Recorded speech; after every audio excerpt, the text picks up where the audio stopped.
Good day, mates. Welcome to Nice. In this video, you will enjoy a beautiful city tour in the market, the whole city, and all the marvelous things to see in Nice all year round.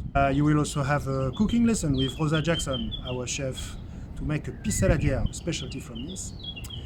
And then you will be able also to enter a contest to win a stay for 3 nights for 2 people in this beautiful hotel, La Pérouse Hotel, 4 stars, with this magnificent view, one of the best of the city. And you will also be able to win a casserole, a casserole from Le Creuset, a French brand, a very famous French brand of casserole to become a French chef. So we can't wait to see you here and welcome you again after this long time in Nice. Welcome to Nice. Hello, dear friends from Australia. Welcome to Nice. My name is Katerina.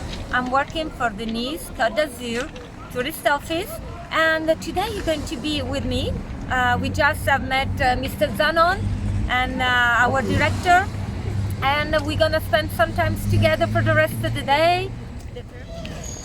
Hi, Rosa. How are you doing? Good. So nice to see you. Nice to see you too. So we're gonna spend a little time together today. Yeah. We're gonna make the pissaladiere, and but before we're doing that, and this is the market with you, I would like to ask for our friends, so our Australian friends, to tell a little bit about you. How did you get here? A little bit about your Sure. history. So I came to Nice about 15 years ago. I was living in Paris, but as you can hear from my accent, I grew up in Canada. And I just loved France. My family had come to France many times when I was young, so my dream was really to come back. So this is a street food stand, which is run by some people who used to sell vegetables at the market. And now they're really making the local specialties, which are known here as la merenda, which is the snack that people often eat in the middle of the morning or right before lunch or even at lunchtime as a picnic. Very casual street foods that you can hold in your hand, including the pissaladiere that we're going to be making today. So it's always nice to see the local lemons with the leaves and strawberries. And the beautiful tomatoes. Yeah, starting. We can fry those, we can steam them, and bake them. Because they're so colorful too. And in salads, even raw, it's very easy. These onions are actually a little bit too fresh for pissaladiere, so fresh onions like that would give off too much water. So Alors je vais prendre 6 oignons. Les oignons pareil, c'est un petit panier. Hein? Okay.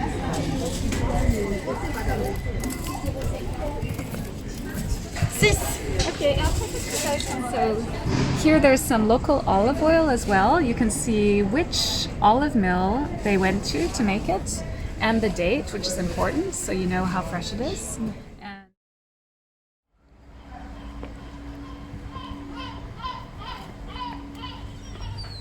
So we are here at the cooking school Le Petit Farci of Rosa Jackson, and Rosa is going to show us how to make the pissaladiere today.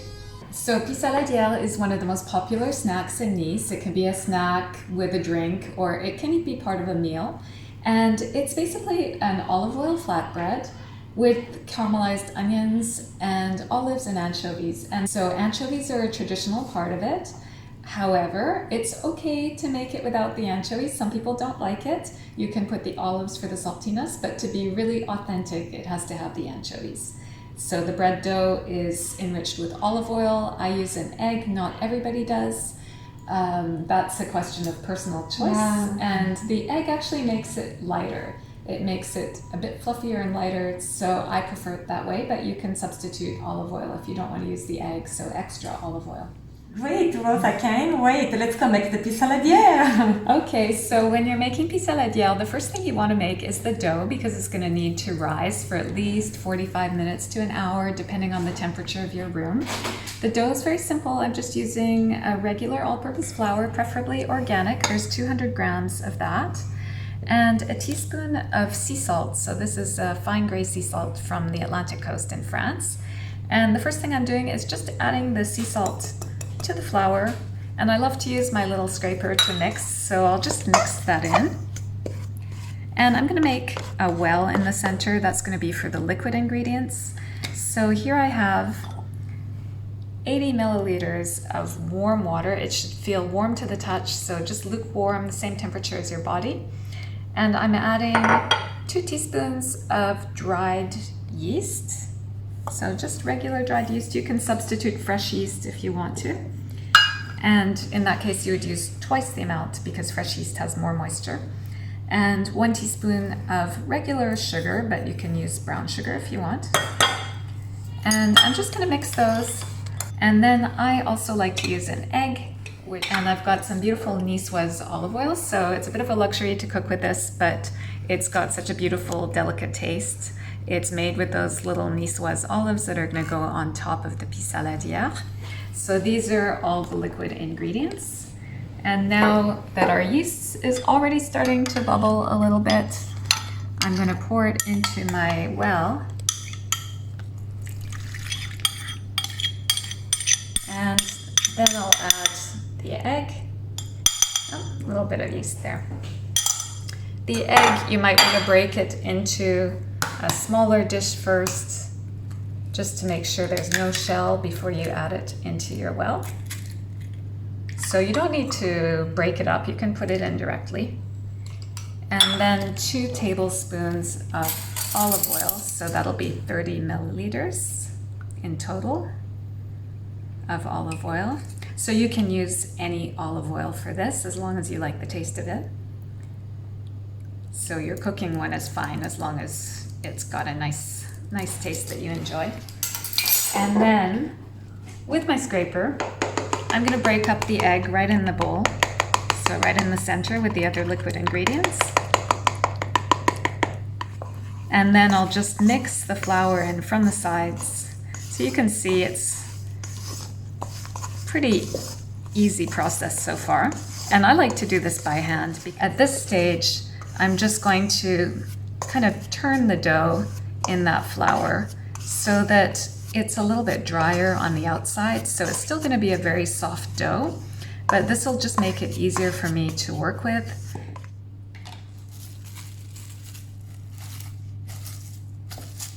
To make a pissaladiere, you'll need about 5 or 6 medium onions. I would go with 6 because they do shrink down a lot when you cook them. And I just cut them in half, so you can see the root end is still on. It just makes it easier to slice after. So since I'm right-handed, I'm going to put the root on the left, hold my hands in such a way that I can't cut the tips of my fingers off. I'm just warming up the pan before I start cooking the onions. So I've got the pan on medium heat, and I'm going to add 2 tablespoons of olive oil. No need to measure that with a spoon. It doesn't have to be precise. And just let that oil warm up before you add the onions. But it's important not to have the oil too hot or smoking because we don't want the onions to brown as soon as they touch the oil. That's really important. So just warm it up, but no need to get it too hot because this cooking of the onions is going to be a very slow process and we don't want to rush it by browning the onions too soon. So I'm putting in the onions. There's no sizzling sound, that's fine. And the most important thing to add right after the onions is the salt. So this is a coarse sea salt. I've got a teaspoon of it here.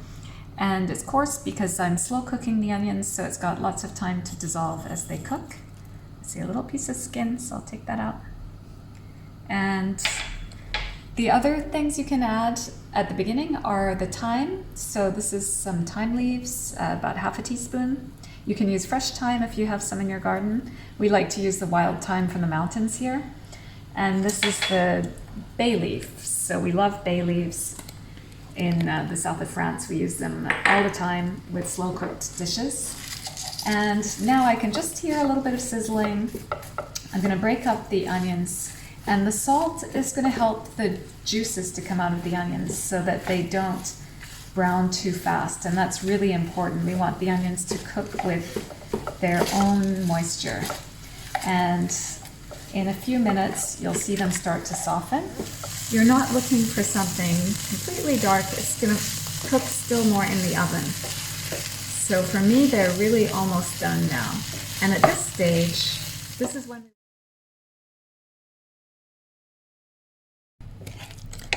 these onions are ready to spread over the dough, and you can see that the volume has really gone down dramatically.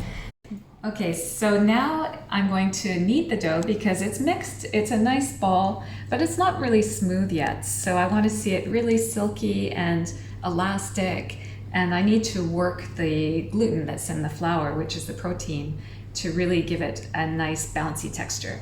To do that, I'm still going to do it by hand, so no machine. I'm starting by putting some olive oil on my work surface, which I'm going to spread out with my hand.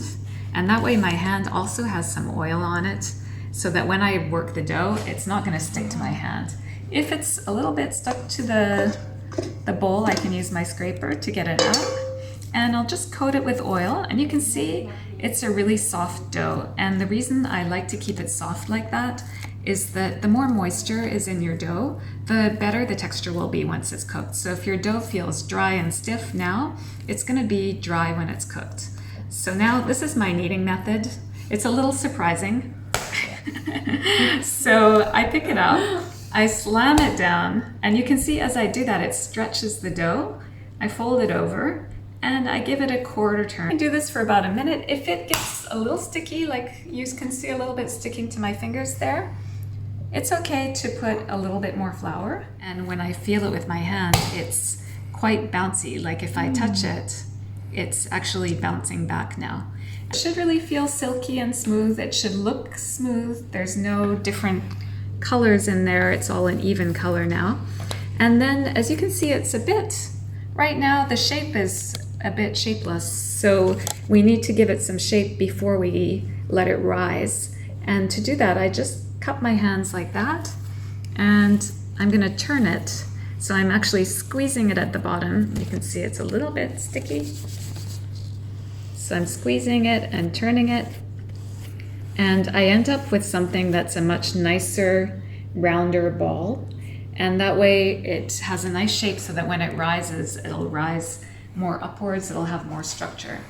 So that's ready to go in a warm place. So hopefully when you started, all your ingredients were warmer at room temperature, including the egg, so that it'll rise relatively quickly. So between 45 minutes and an hour should be enough. This needs to go in a clean bowl, and you can just cover it either with a towel, like a little bit damp towel, or a piece of plastic wrap, or even a plastic bag, and put it somewhere warm. After 45 minutes or so, the dough has doubled in volume.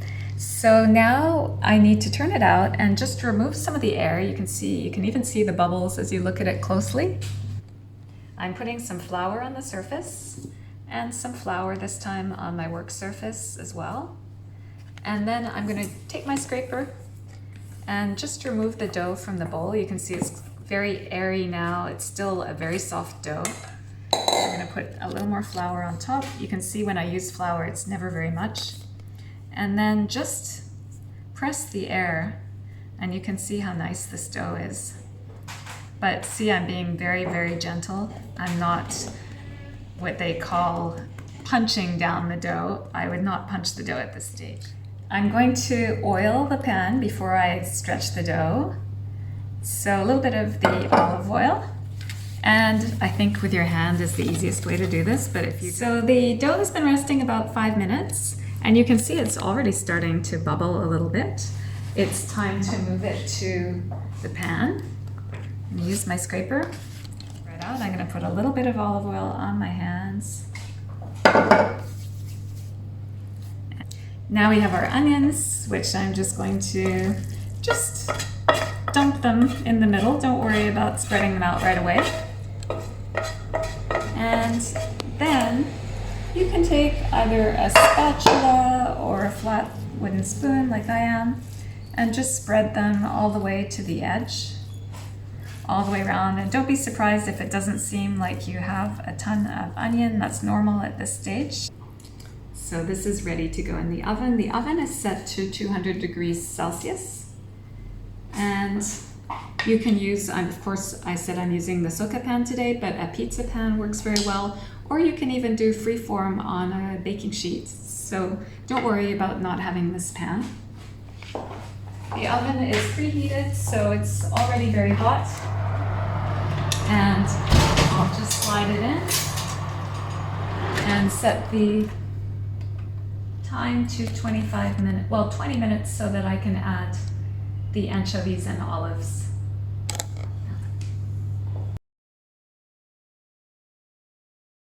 So now it's had 25 minutes in the oven, and I think that the crust looks really nice. The top also looks browned without being too browned either, not burnt. And I'm going to take it out of the oven. And the very last thing that I'll do is just drizzle a little bit of olive oil on the surface. It just makes it look shiny, but also it's not just for looks. The taste of the olive oil will add something at this stage.